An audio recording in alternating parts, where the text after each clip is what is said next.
2026ஆம் ஆண்டின் டாவோஸ் உலக பொருளாதார மன்றத்தில் ஒரு தலைவர் உலக நாடுகள் அனைத்தும் விதிகள் இல்லாத ஒரு காலகட்டத்தை வந்தடைந்துள்ளன. அப்படி ஒரு சட்டம் எப்போதுமே இருந்ததில்லை.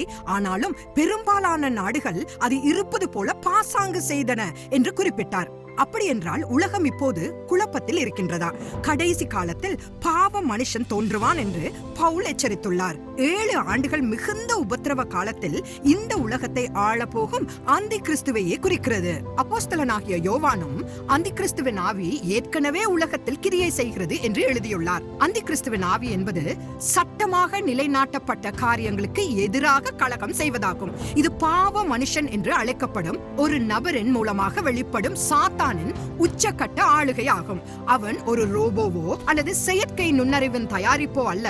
சாத்தானால் ஆட்கொள்ளப்பட்ட அந்த மனிதன் தீமை மற்றும் அக்கிரமத்தின் ஒட்டுமொத்த உருவமாக திகழ்வான்.